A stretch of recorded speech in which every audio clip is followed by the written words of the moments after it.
What's up, ladies and gentlemen? Johnny Mack here. Just wanted to give you a heads up that if you are looking for a community that is open to discussion as far as mentorship, conservation, the wild, becoming a better person, and all of that, there is a group for you on Facebook, and it is called Soul Seekers.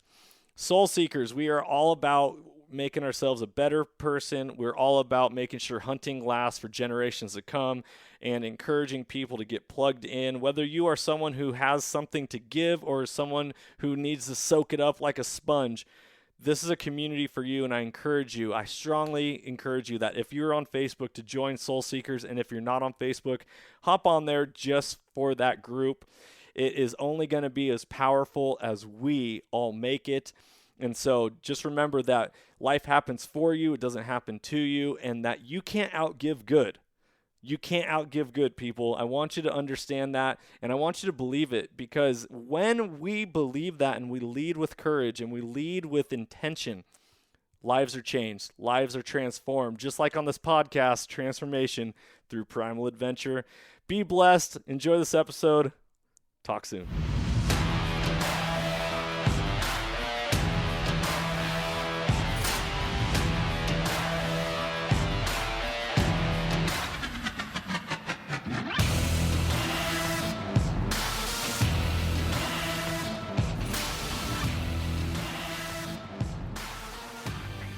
Welcome, ladies and gentlemen, to the Soulful Hunter Podcast. I'm your host, Johnny Mack. Through this podcast, I'm on a mission to transform lives through primal adventure and to spread my mission of mentorship as conservation. This podcast is powered by Washington Backcountry, a resource for all hunters, both new and old. To find out more about Washington Backcountry, go to wabackcountry.com or search for Washington Backcountry on Instagram, Facebook, Twitter, and YouTube. The Soulful Hunter Podcast is also proudly presented by the Crazy Elk Company. Based out of the state of Washington with products made in America, they are providing solutions with gear to problems you didn't even know you had. Their tag wallet is one of those solutions, and I had the pleasure of using it on all of my hunts this last year, and it is now a mainstay in my kill kit. The tag wallet is a water-resistant zippered pouch that comes with its own reusable zip ties to safely and securely store your notch tag for quick and easy access. For more information, go to crazyelkcompany.com and use the code SOULFUL with a capital S to save 20% at checkout. Be blessed, everyone, and as always, stay soulful. Ladies and gentlemen, welcome back to another episode of the Soulful Hunter Podcast. I'm your host, Johnny Mack, and today we are celebrating my good friend and now welcoming into the fold, Iron Will Weber, one of our mentees from the 2020 hunting season, and we continue to mentor him into the 2021 year. Yep. And I mean, if we could put it into words, you graduated. You not only became a hiker carrying a weapon, you became a hunter. You got your first kill, man. Congratulations. Thanks, Johnny. How's it feel, dude? Dude, I'm still just taken back by the whole thing. You know, I mean, I spent last night in front of my family processing up most of the meat myself, and the whole time I was just so blessed, so grateful.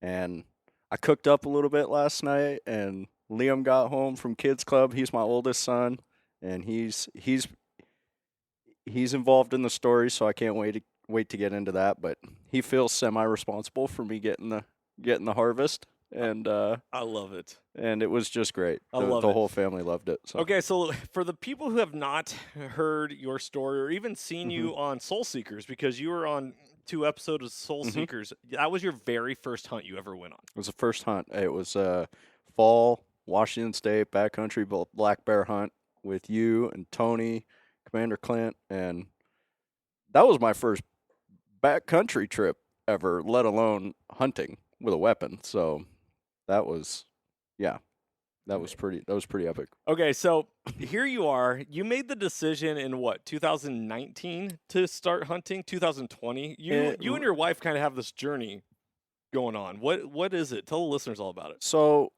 me and my hunting journey started it really started in like late January 2020 by getting connected to you through actually a mutual friend who we have, and just reached out on social media. I just decided that I wanted to hunt, I had no plans of reaching out to you directly at the time that this journey spurned. I just added you on social media and you reached out to me because our good buddy Drew was like, hey, reach out to Johnny Mac, Washington Backcountry. So I added you and you're like, you're Drew's friend. So next thing I know, we're on the phone talking to each other and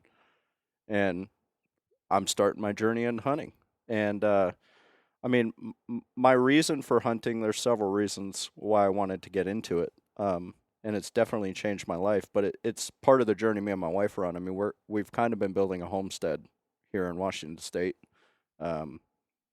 trying to thrive, be self-sufficient, and really not rely on anybody else for our foods, for anything. Yeah. We're just she's got a green thumb. She's big into gardening. She's big into preserving food, canning food, freeze drying food, and all that. And I've always wanted to get out in the backcountry and hunt. So what better way to put meat on the table, real meat on the table than Real, organic, phenomenal, nature's best. and you can tell the difference. Okay, so did you ever eat wild game a lot before? Yeah, Or was I have this- I have a couple uncles, and my wife Kelsey has a couple uncles who were big into hunting. So when I was younger, I had like some deer pepperoni, and then through one of her uncles, through her mom's brother, he's a big hunter over in Michigan. Um, I've had antelope and I've had venison from him, and then I've had elk and stuff, but I wouldn't say predominantly at all. They've been like special occasion type items. So Wow. So you know what's really interesting is I also got into hunting before really eating wild game. I didn't know exactly what I was gonna get into Yeah. when it came to. I just knew I wanted to hunt. I wanted the skill set more than I wanted the meat. sure. And ironically, now I want the meat more than anything because have you seen those prices at the grocery store? Oh, dude, they're insane. What a joke. And I mean, I can honestly say that when I do actually go to the store and grace the grocery store as my presence to buy stuff, I'm calling or texting my wife and saying, "Are you serious? This stuff costs this much money?" Or texting her a photo and saying, "Is it? You really want me to get this?" Yeah, that's how it's been priced for a long time, and I'm just like, I'm way out of touch, man. Man, it's so wild. So here you are. You went end of January. You reached out, and Yep. by the way, talk about courage because courage, in what I like to always say is courage is the first known quality of man, Mhm. and it's something that everyone has, but it has to be flexed like a muscle. It takes you have to work it. You don't just show Absolutely. up and be like, "Oh, I'm courageous." Yeah. I mean, maybe some people are warriors like Mhm. that, but I would say the mass populace actually needs to go through the process of challenging themselves Sure. to grow their courage. Mhm. That was a huge step for you. Yeah, it's not easy. Courage on a daily basis is not easy. I mean, for me, it was about being vulnerable, stepping out of my comfort zone, which takes courage to do. So that was not something I would normally do. Reach out to somebody I never met before. I do it in my everyday business, but it's I don't know. I guess maybe I put on a business mask when I'm at work, and it's just a natural. I've been doing it for 14 years in my business now, so it's like it's just a natural everyday. You know, that is really interesting point that you just brought up. This is the whole idea of a mask. It's my business mask. Mhm. It's like, well, I can be courageous in my business because I'm doing it not for myself. I'm doing it Sure. for my business. And now it's comfortable. Right? But so often, like you choosing to hunt, you did it for yourself. I did. And how many times, and listeners, how many times in life have you actually challenged yourself to do something for yourself? Yeah. That took courage. Yeah. That's That's the power in it. that is the transformative power that hunting you has. I honestly think that's definitely the power. When you actually take the step and you use the courage to act and do something for yourself is extremely powerful. Man, it is. Man, I'm just getting all jacked right now. Let's go, baby. And by the way, all you listeners out there, you don't have to know it all to be a mentor. No, you don't. You just have to be willing to invest in the lives of other people. I had a comment on our YouTube channel the other day. Mhm. It pissed me off because this is how some people in this world view life. One of the very first mentees that we ever took out on a hunt. His name was Sean. Awesome guy. Very quiet. You and him could have a silent off. Like didn't say much In at case all. you guys didn't know, that was my original nickname was Silent Will. I think I said about 4 things on our backcountry hunt when we were out together. I was like, oh, this guy's great company. I've graduated a lot. Yeah, you've grown from Silent Will to Iron Will to now You guys are my Wise brothers, Will. man. I love you guys. I love you too, bud. So I had a comment on our YouTube channel for a deer hunt. This was probably like my second ever deer hunt, like full on. I'm gonna go mule deer hunting. This was my first time ever mule deer hunting, Okay.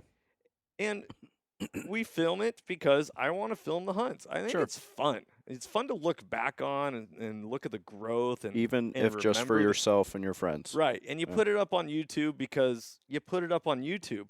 And I got some hater saying, "Wow, nothing like being mentored by a guy who's never killed a deer." And I'm like, Yeah, what is that? get out of here with that negative attitude. Keyboard warriors, man. You know what? I'm living. There is, Master Yoda, he said, do or do not. There is no try, right? Yeah. And so at least I'm mentoring people. And I'm not trying to pat my own back here, but the concept is like a person leaving a comment like that. Right. Are you taking people out? Are you being courageous? Are you stepping out of your comfort zone? Mentorship and inspiration go hand in hand, man. And I've even feel like over the last 2 years, I've probably inspired a handful of people to get out there and try it. Step out of their comfort zone and do stuff. And I know, I just got my first harvest, but I put in some time over the last 2 years. I went on every opportunity that was presented to me or that I made for myself, and I'm learning every time that I'm out there.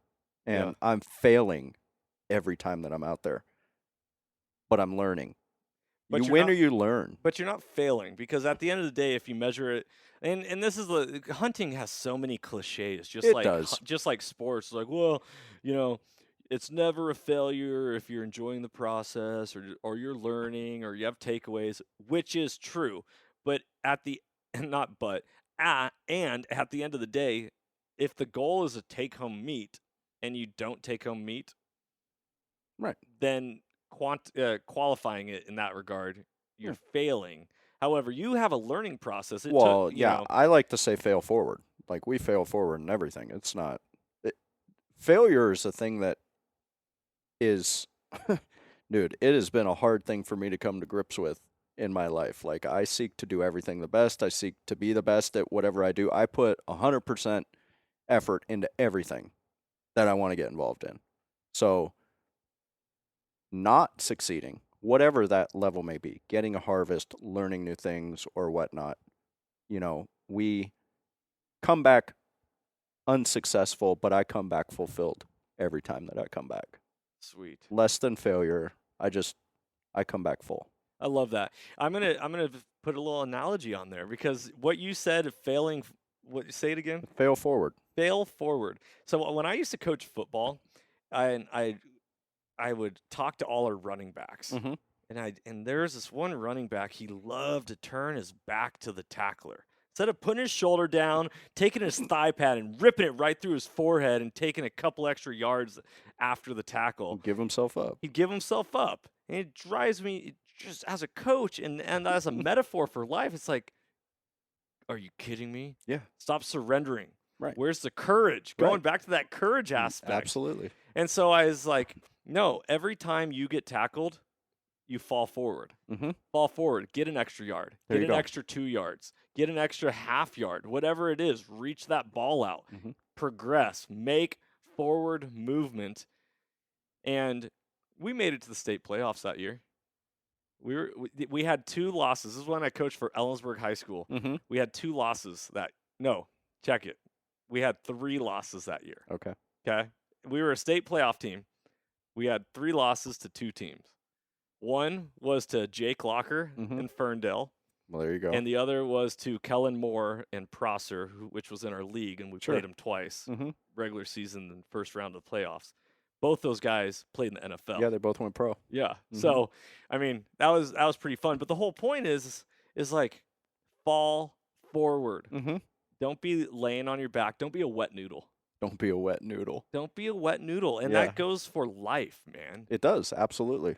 Wet noodles, man. They're disgusting. There's a lot of them out there. You got to drain the water. We do. You got to drain the water. You Drain got to the get swamp. rid of it. So, okay. So here we go. You progressed. We Yep. took you on your very first hunt. You did. Were you overwhelmed? On that first hunt? Yeah.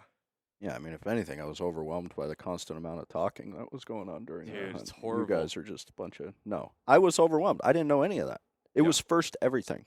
It was first time throwing on a heavy pack, packing in camp, packing in supplies to survive for several days, packing a rifle, going into territory where there's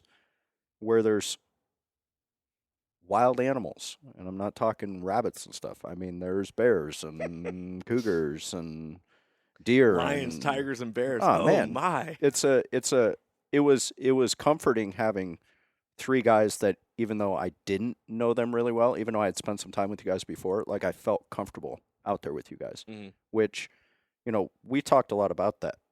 Making it fun for people, making sure they're going to enjoy their time if you're going to spend time with them, take a new hunter out or take them out for a day at the range or whatever you're going to do. Whatever you do with those people, make sure that you're encouraging them and that you're making sure that they're enjoying their time, because you ruin that first experience for them, they're not going to want to do it again. And make sure you're enjoying yourself. That too. We learned that. Because if you're not enjoying it, why are you doing it? Which is why we all spent time together before, and now we're spending a lot of time together. Yeah. We love each other's company, Yep. Our families have fallen in love with each other. and they're flourishing together. And that is the power of mentorship, is conservation, because mentorship turns into community. Community gets more people involved in the hunting world, Mhm. and that becomes big proponents, and both financially, legislative voting, all that goes Yeah. into conservation of wildlife and And wild things. And, don't be afraid to get out there and introduce yourself to new people. Make new friends, shake a hand, ask somebody their name. I truly believe that in life, you're only going to come across a handful of true ones. The ones who are like, they truly have your six. They would truly jump in front of something for you. And you never, excuse me, you never know when you're going to come across that person. Amen to that. All right, so last year, 2020, was just an absolute fire year for the Washington Backcountry crew. We had just a phenomenal season. Yeah, you did. A lot of fun. We talked a lot about manifesting what you want. Yep. Dream it, think it, See envision it, it, believe see it, speak it, make it happen. Yep. Coming into 2021, Mhm. you have some mentorship, and we talk about getting hunting tags and special permits, and like, here's the process of what it looks like. Yep. Do you have a hunting partner? If you have a hunting partner, plan out your hunts together. Right. All this different stuff. And then what? Like, you had high hopes for this year, but in reality, this was like your first full year of, I'm a hunter. Yeah. I'm going for it. I'm not just, I just learned last month, and I'll give it a shot when October rolls around. I actually, I was blessed through the 2020 hunting season, because another one of your guys is mentee, the legend, Yeah. Douglas Payne. We've become good friends and very close. We actually spent all of 2021 hunting season together. Mm-hmm. We planned our bear trip together. We planned our elk trip together. We had a couple of deer hunts together. So it was, different from last year, where I really had my August hunt planned for bear with you guys, and then outside of that, I had nothing planned. I had my tags, but, dude, I didn't even know where to begin. E-scouting, what's that? I mean, all this stuff. I had no idea where I was going with stuff, so it's like I got my first hunt under my belt, and then I just played with it from there. This year, as soon as last year ended, I started planning for 2021. So I had all this extra knowledge. I was e-scouting. I was planning my hunts. I was planning locations. We were planning dates. I mean, me and Doug had our bear trip planned in like April. It was already planned for August. So I felt a lot more comfortable. The other thing that was interesting, though, is I decided to take on archery at the start of the year as well. So what I hadn't even started doing, I ended up getting everything but my black bear tag. I ended up getting an archery tag for, and I went full archery this year. So started shooting a bow daily. I upgraded my bow this year, which is I got to christen right away, so that was pretty. Which we're gonna get to that here pretty Yeah. soon. So it was. I had so much more knowledge going into 2021, and I felt much more comfortable. So yeah, I had really high hopes for the year, and those hopes were not shattered. It was definitely a tough year. It was a tough season for sure. Okay, for the listeners who have experienced hunting for a long time, we know what a tough year is like. 100%. But for somebody who's newer to hunting, what does that mean to you? What was a tough year? Because if I'm an outsider listening to you talk and I'm new to hunting, I'm like, well, yeah, every year is tough until you know what you're doing. You just the thing is I mean, you've had a tough year. I have had a tough year. And you're an experienced hunter. You're still new in it, but you had an extremely successful year last year. You guys did, and super proud of you guys for that, and whatnot. And I don't take anything away from the guys who have been doing this for so long. Like, they'll scoff at this, but like you said, for a new hunter, it's like last year was just fun, and it was just learning for me. That's all it was. Now I'm still learning, and I don't take any of that for granted. I'm constantly trying to learn something new and really fine-tune skills, but I felt much more prepared. I felt like everything was planned out well this year and where we were going. And I mean, I didn't take anything into account last year. Weather conditions, time you're going to be on the hunt, food sources, travel, time away from home, conditions at home. Like, I didn't take anything into account last year. It was just a circus for me. It was so much fun. I was just at a carnival, man, having a good time. Yeah. Just like taking it in, like a kid in a toy shop, just like, oh my gosh. Yeah, it was so overwhelming of fun that, I mean, there was really nothing bad that could happen last year. Yeah. And this year's been a blessing with or without the harvest I just got. But it was just like, dude, for planning it out so well, you can't tell what the weather's going to do.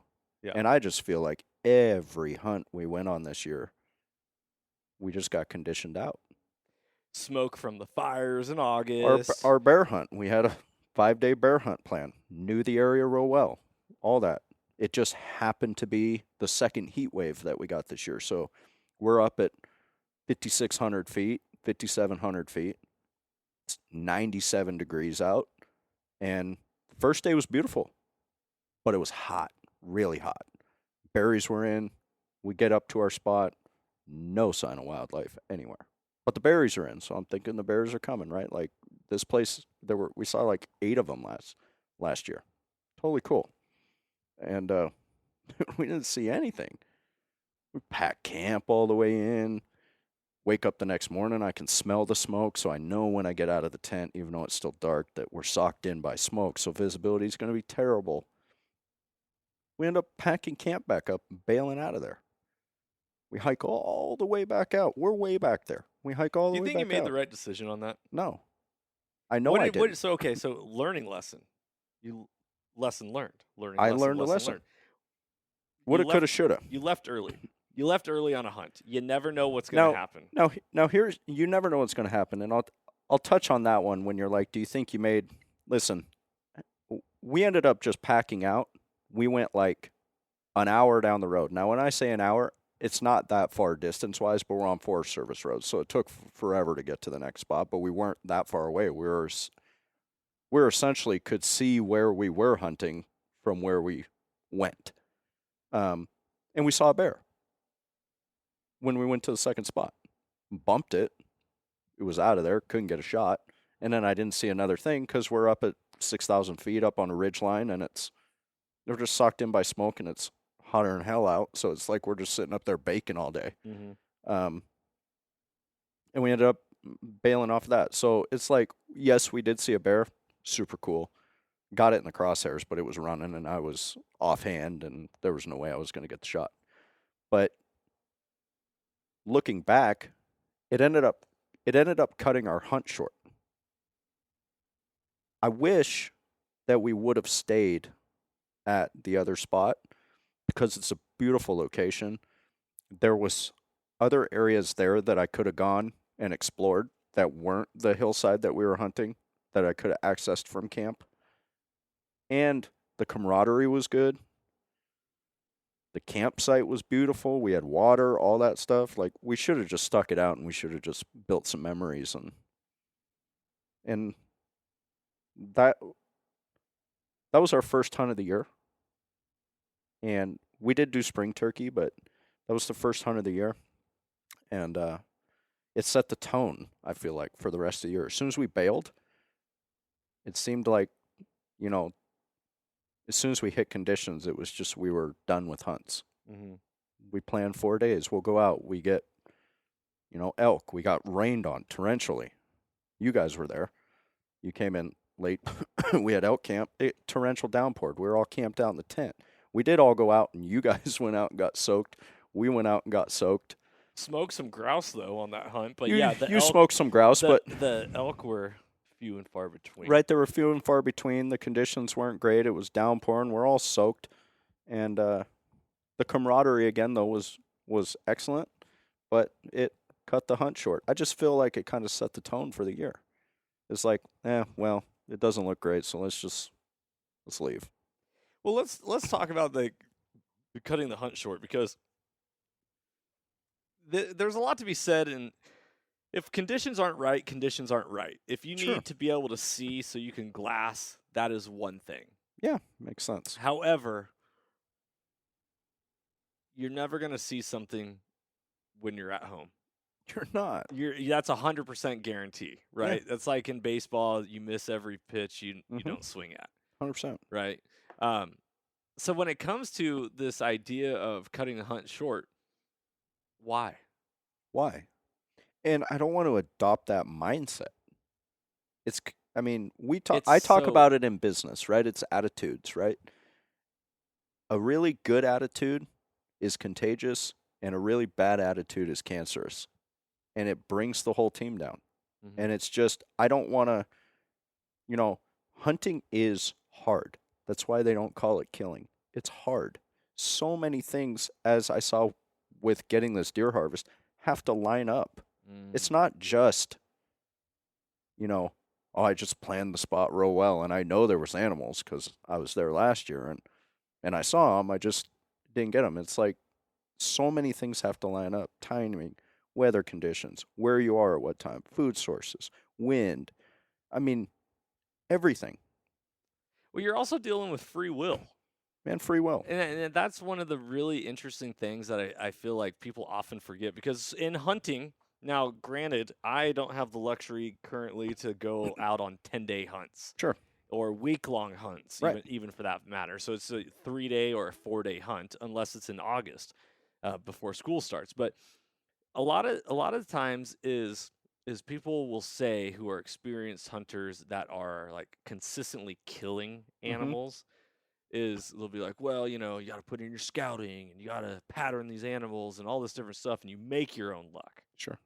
I totally agree with that, to an extent that you're also dealing with an animal that has the free will to choose a path that is to the right or to the left. 100%. And 99 out of 100 times they could be on this one path, and then the one day that you're there, they just randomly choose the other path. And that can happen all the time. And so hunting really, how much do you think, if you had to put a percentage on luck being a part of hunting? Oh, man. It's way north of 50% to me. You think so? I think it is. I think it's I guess I think it's less. I don't know, man. See, you're still in that new stage where you're trying to figure it out, and you are figuring it out. But the thing is that if these animals, where they are, there's a Ryan Lampers, a stealthy hunter. He's a killer. Absolute killer. And he patterns them. And when I talked to him and I had him on the podcast last, I said, all right, Ryan, how many days do you dedicate to each hunt? If you're going on a hunt, he goes, I don't go on a hunt unless I have a minimum of 7 days. Yeah, because you spend in the first several just taking inventory and scouting. Yes, and figuring it out. Yeah. Right? We're all we're all animals of habit. We're all creatures of habit. I guess it would totally depend on. I would redefine that statement I made. And I would say it totally depends on probably where you're at in your hunting journey or knowledge, and definitely plays into the amount of time or effort that you're putting out there. Yeah. If you're a Ryan Lampers who's not going for less, I watch all of his stuff. I think he's phenomenal. But he'll go for 10 days and he literally won't move on anything inside the first 4 days. He just takes inventory the whole time. Mm-hmm. He patterns them. He sees them. He knows exactly what each one looks like. Like he's just taking notes the whole time. He's a cool dude. So that's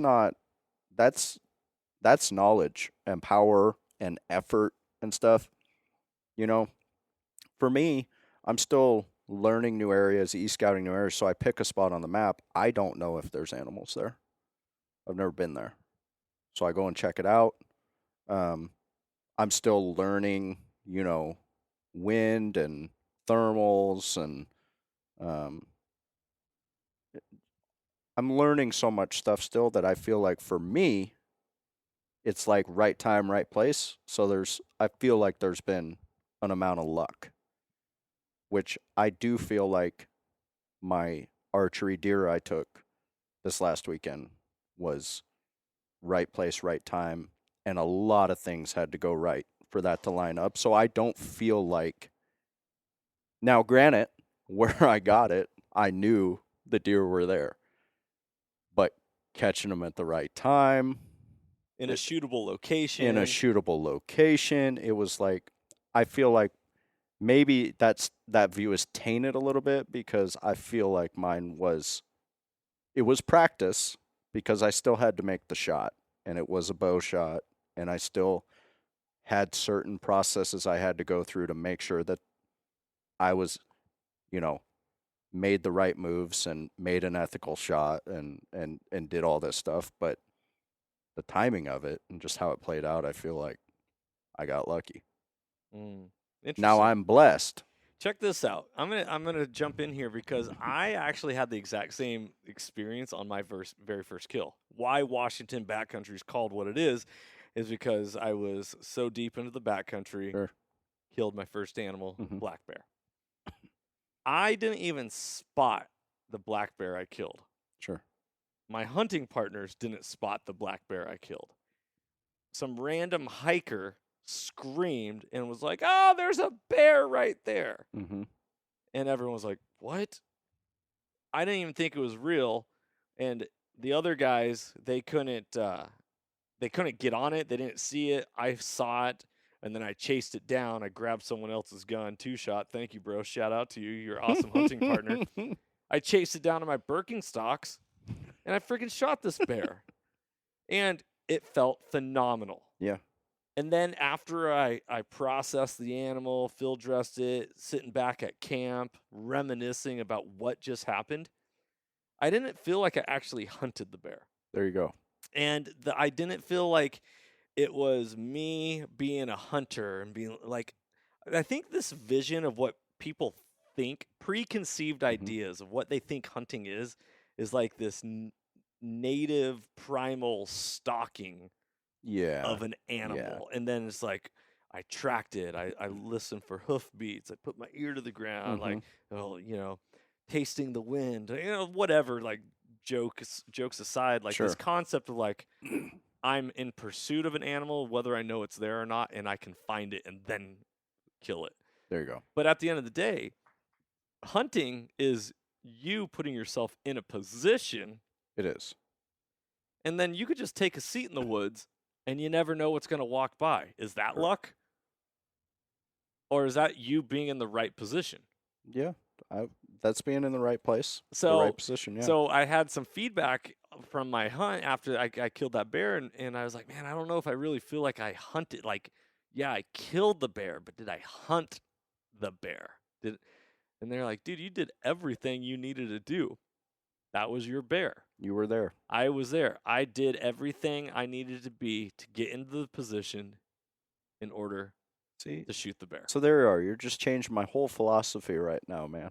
It's knowledge is power, man. And it's just, I don't take, like I said, it's circumstances is what makes that view the way it is. But here you are, changing my Okay, my perspective, because when you look at it through a different set of lenses, things look different. I looked at this and I looked at mine. I don't think hunting in general is mostly luck, because the guys who I draw inspiration from, outside of my brothers who are next to me doing it, they put in a tremendous amount of work. And I would never want to discount what they do, because that's when I talk about like tarnishing a season, or like tainting a season with the attitude of like, oh, well, let's just go home. These guys don't do that. Now, maybe sometimes they do, but you see them in conditions all the time that are like, holy smokes, dude, like the stuff they're in. And they're out putting in the effort. They're sticking it out. They're staying gritty. They're getting stuff done. And, that's what I'm aspiring to develop into. And it takes courage, and it takes putting yourself in uncomfortable situations, sticking things out that are not that fun, at least at the time. You're drenched, drying clothes out in the truck, sitting in your skivvies in the tent and just hanging out. There's a lot of times where I always come back to when it talking about like having grit and determination is that people go hiking for fun. They do. I'm saying that with a straight face because before I was a hunter, I was a hiker. Yeah. And so I was literally going on the exact same trails or being in the woods without the concept of carrying a weapon or pursuing an animal. And I was happy. Yeah. I was joyful. I was like, this is the best thing ever. Yeah. And then all of a sudden you put a weapon in your hand and you're like, these conditions are horrible. Right? We can't do it. Let's go home. Like, no, dude, you're still on a camping trip. Yeah. If you weren't there for that purpose, then you used to love doing that. Right. Yeah, no, I totally get it. And, if I applied a lot of my, there's so much crossover and parallel between business and like getting out there and hunting stuff. Like if I applied my business mentality into all of my hunts, like full on, it would totally change my perspective. And this is just developing now, sitting here chatting with you, because, my philosophy in business and in general life, your own life, is what is the one thing you can always control? It's your effort. You have 100% control of your effort. Nobody else does. Go ahead, go home. I'm going to stay here and hunt. Yeah. Stick it out and do it. And your attitude. So I guess the real message is get out there and work harder, guys. Yeah, dude, don't be a silly Sally, man. Like enjoy the moment. Yeah. Life is now. Today I wrote on my mirror. I got out of the shower because I'm a very in my head person. Like, dude, I have so many conversations with myself, and then my wife is like, I don't know what you're talking about right now because you probably had this conversation with yourself, and now you're just telling me, like, you're bringing me into this conversation. I'm gonna go call Silent Will. Yeah. Yeah. And so I was getting pissed in the shower, but I was getting motivated, and I'm like, okay, yeah. That's where I do a lot of my thinking time. Yeah. And I got out, and I keep a dry erase marker on my bathroom counter because I wrote on my mirror, I am a powerful, inspiring, loving leader. It's right in front of my face, so that when I'm brushing my teeth and I'm not staring at my ugly mug or my beautiful mug, depending on who's looking at it, I see what my contract is, and I get to say it to myself. I am a powerful, inspiring, loving leader. Sure. And then today I was like, you know what? I'm adding something to the mirror. And I pulled out the marker, and I wrote, win the day. I'm winning the day. There you go. I'm not, I'm going to make progress. I'm going to fall forward. I'm going to fail there you forward. Go. I'm going to, my mama, shout out to Donna Mack. You're welcome. If you're hearing this, Donna, this is for you. She always said, inch by inch is a cinch. Mile by mile may take a while, but inch by inch is a cinch. The other thing that you could say is, how do you eat an elephant? One bite at a time. One bite at a time. Win the day. Start in the small moments. Heck yeah, Johnny. Small Get wins. after it. Let's go, baby. Let's go. Let's do it. You guys could only see us now. All right, Will. So talk to us about this hunt. And some people, and this is not my story to tell. Sure. You tell it however you want. Okay. This is your first kill. It is. First kill. Yep. Not even like small game, right? This is my first kill. This is your first kill. Mm-hmm. It's a big moment. It's a really big moment. Regardless of how it happened. 100%. How it went down. And share what you want to share what you don't want to share, or Dude, don't share it. But I'm not keeping anything out there. I'm not hiding nothing from nobody. No. Dude, this whole year, I had so many firsts this year. Like, so many firsts this year. I went full draw for the first time on a deer for my early archery season this year. I had access to some... all my deer hunts this year, I had access to private property for all of my hunts. I live on a ton of acreage, and my neighbors own hundreds of acres around me. And there's some monster bucks on that property feeding on the orchards and stuff like that. And I've seen them, not at the right time, but I've seen them. And I got them on cameras and all that stuff. But me and Doug we drew island tags this year we put in for a draw for doe tags for the island. I had a big private farm up there that a buddy bought. He plans to do something with it eventually.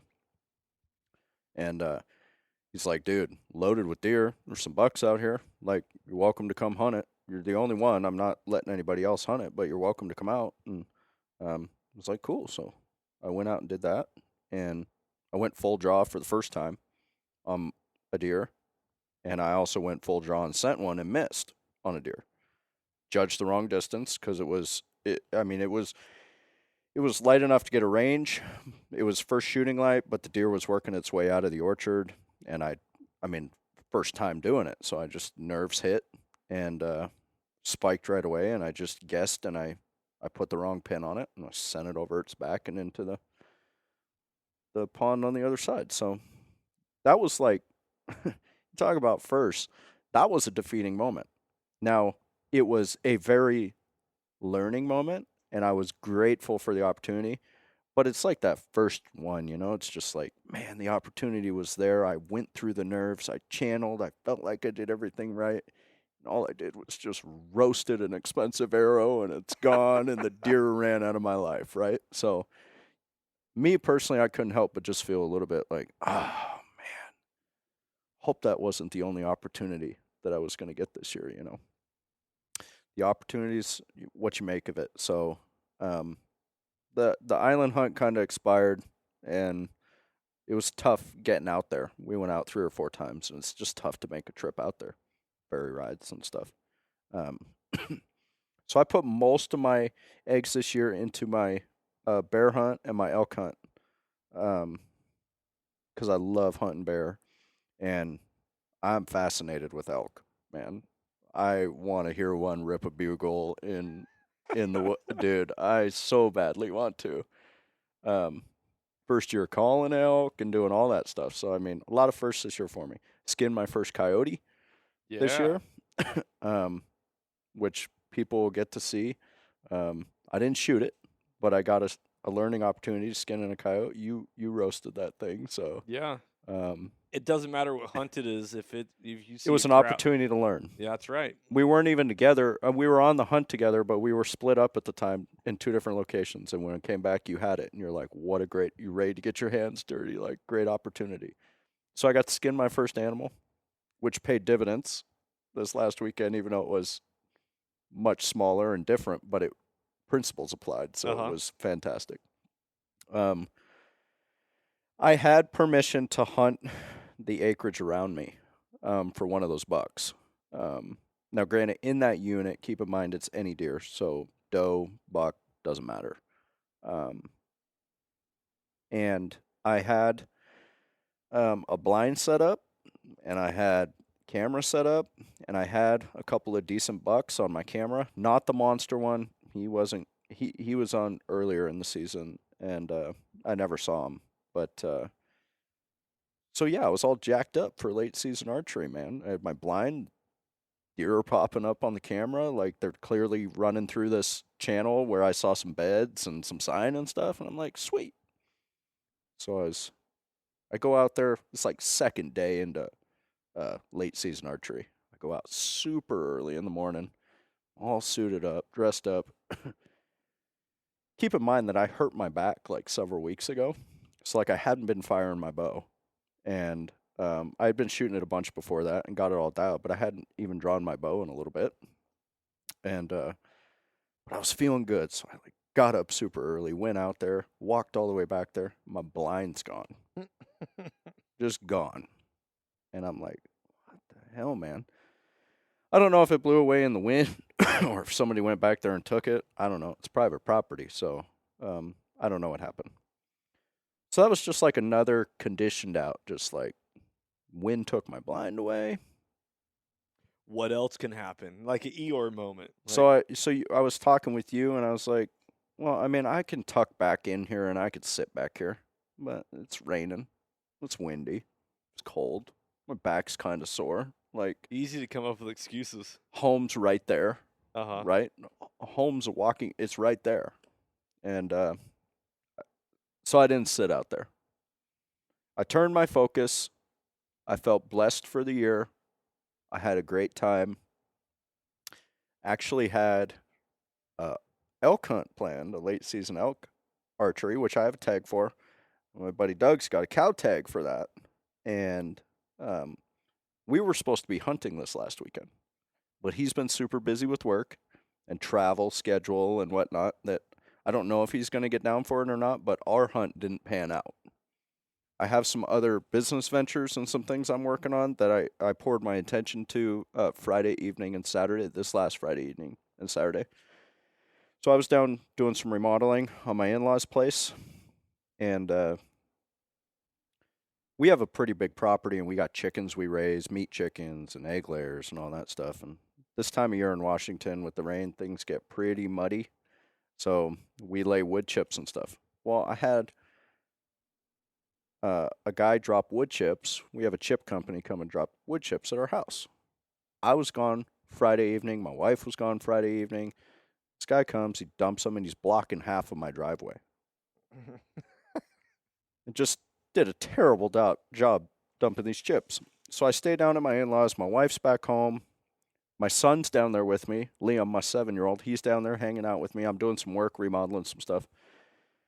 And I'm texting with my wife, and she goes, I was going to get the tractor from Nick next door.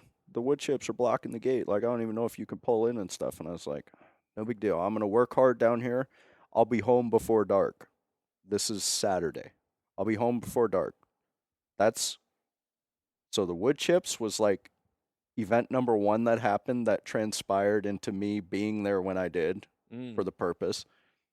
That's why I said I'm going to get done and wrap up early, and I'll be home before dark. So I put a push on to get the work done so I could leave with enough time to get our drive and get back north, deal with that. I'm driving home. I pull down my road, and I'm pulling into my neighbor's driveway because I'm going to borrow his tractor and move the wood chips. And my son says to me, Dad, there's deer out there. And I go, where? He goes, they're out in the field. And I go, no way. So I hop out of my truck. Liam stays in, and I start walking down. And there's 3 big doe standing down in the property I have access to, just feeding away on grass, whatever. So I call my neighbor, and I say to him, hey, which he'd already given me permission to hunt. He'd help me set up cameras and different things. Like, he's like all about it. He gave me permission, but I called him and I said, hey, are you in the family home? There's deer down there. I just want to cross all my T's and dot all my I's here. And he's like, no, we're down at a relative's house. Have at her. So I go into like, I can't believe this is happening and unraveling in front of me. I'm like, I've seen these deer always like early in the morning in the headlights. It's not going to be, I'm never going to catch them in the daylight. So Liam gets out with me, goes back to we go to the house, and I suit up, man. I grab my bow, put on my release, throw on a camo sweatshirt, head back over there. I watch them for a couple of minutes, and I stake in position. I figure out my play. I figure out where they're feeding towards, what direction they're going, where do I need to get to so that I can have the best opportunity at getting a clean line and a clean vision and a good shot, right distance, all that stuff. So I get positioned kind of at the top of a hill, and the biggest of the three starts feeding towards me. So at this point, the deer's at about 26 yards or so. I throw a range on it just to confirm. 26 yards. It's staring right at me, but it's not concerned at all. So I'm kind of shadowed by some stuff, and I go full draw. Yes. And it can't see me right now because I stepped behind something to go full draw. And I'm like, all I got to do is like take a step or two to my right. And as long as it didn't spook, it's going to be right there. Sure enough, take 2 steps to the right. It's just right there. Perfect broadside. Just staring right at me, though. And I remembered something that you told me. Don't look it in the eyes, man. Don't look it in the eyes. So at this time, I'm like, don't look it in the eyes, man. Just focus your pins. Contrary to the first time I went full draw on a deer, it was like ice through my veins, dude. I was locked in. I was like, I couldn't believe the opportunity was in front of me. Full draw. I go out. I take extra time making sure I'm good. Pop the release, send the arrow, and spined it right away, dropped it right away. And I was like, I knew it. And I was like, I just knew at that time. Oh my God, I got it. No way. Now my nerves go haywire and spike, and I'm just like, oh my gosh. I went over. I had obviously spined it. It wasn't going to be a real quick thing. So once it settled down, I put another one through the heart and finished it. And then just literally dropped my bow and was just like, I can't believe that this just happened. Yeah. My family's right there to come experience it with me. My son spotted the deer, so he feels like I helped with that, Dad. Yep. And he did. He's right. I did not see the deer. I was just going to go about my business. I wasn't even thinking it. So cool. Now you're gonna always keep your head on a swivel. You're gonna be like, where? Dude, my wife, when I drive, she's like, keep your eyes on the road. I'm just constantly scanning, just like animal. But it comes alive once you start to pick that stuff up, man. Yeah. I'll be driving too and notice something. I'm like, there's deer. My wife's like, how'd you see those? Dude, congratulations. I'm so stoked, man. What was it like putting your hand on your animal? It was really, really like the nerves kind of came over me. And honestly, I've been speechless in my house for a few days. Like I couldn't believe it. I'd never experienced that. I hadn't even been around somebody who killed an animal. Not like that. I've been able to enjoy some fresh meat and stuff, but I have not been upon a hunted animal like that. So it's just like when it took its last breath and it was like I knew it was clean and everything was done right, and the practice that I put in paid off, and controlling my nerves and going through my motions paid off. I honestly felt really relieved. I just felt relieved, like I had this own weight on my shoulder or something of, am I doing enough? Am I putting enough effort in here? Am I? And it's hard when you hear that story, probably like you talked about with yours, where it's like, well, it's just right place, right time. Like I wasn't out there intentionally hunting. I just had access to hunt that, and I have a tag and it's legal and everything. So but when it happened, I just zoned in and I was ready. I was clearly ready Mm-hmm. and just so grateful that it happened. Fresh meat in the freezer, Do you think? memories for a lifetime. Do So you think you changed? Like, do you think you transformed? Because we always talk about hunting has the power to transform lives through primal adventure. Do you think something in you transformed when that arrow hit that deer and you saw it drop? yeah, I felt it. It's hard to describe, but I felt something come over me that was just like, I don't even know what the word is to describe it. But when I got it back to my house and I had to start the processing and do all that stuff, it was similar to like when I got to skin that coyote. It was like a major milestone and like, am I really a hunter? Mm-hmm. And I'm not talking putting a round or an arrow through an animal. It's not what I mean by it. I mean, but like, there's so much that goes into it. There's so much that has to happen after the kill Mm-hmm. to be a hunter.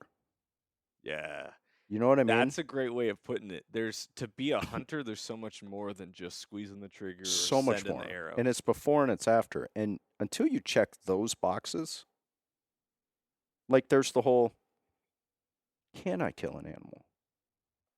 I want to eat the meat. I want to enjoy that. I want the freshest. I want to be sustainable like that. Can you kill an animal? Mm-hmm. And when I did that, I was like, wow, Goes back to the courage thing, right? It took courage for you to reach out to me. 100%. It took courage for you to say, okay, I'm going to try something new. I'm probably not going to be good at it Right. for a while. And that was that was one of the craziest things on our hunt together is like my wife always asks me, she's like, why were you so quiet on your hunt with them? And I'm like, listen, I joke that it's like because they just talk a lot and stuff, which they do, but we all do now, so it's not that big of a deal. Like we all do now, even I do. So that wasn't a big deal. It was just that I was in such a new environment, and this isn't like an ego thing or anything, because when you don't step out of your comfort zone, you put yourself in comfortable positions all the time, which is easy to thrive in. Everything I'd always put myself in, I was definitely not the bottom of the barrel. Maybe character wise and everything, I wasn't bottom of the barrel in that group. We were all up there, but it was like from knowledge and like where we stood, I knew the least amount of everybody who was out there. And that was a really new space for me to be in. Mm-hmm. Really new. And it's still that way. But I feel like I've come such a long way in 2 years. And that's a testament to the effort and the vulnerability and being courageous and stepping out and trying new things. That's how you grow. And I've grown exponentially this last year. When it comes to hunting, what do you want? It's what you always ask, right? Yeah, what do you want? Wait, okay, how about this? When you said, I want to become a hunter, what did you want? I wanted to change my life. Okay. And changing my life for me, it was, I mean, there's the aspect of wanting to provide for my family and be sustainable and stuff like that. That goes without saying. But for me personally, I wanted to connect with an inner piece of myself that I know is there, but I haven't taken the steps to do. I have become a courageous person since I reached out to you and I started hunting, and hunting provided me that. You have to be, it doesn't matter if I reach out to Johnny Mac. To hunt, you have to be courageous. Mm-hmm. So then, in turn, reaching out to you and being vulnerable and being like, man, I'm going to go meet these new guys and I'm definitely not going to know anything. Like, I don't even know if I'm going to like them. That took courage. And then I have carried that for 2 years now with me in everything that I do. Hey, dude, do you want to go try this? Heck yeah, I do. Never done it before. Let's go do it. I'm going to be super uncomfortable. Hey, dude, you want to record a podcast?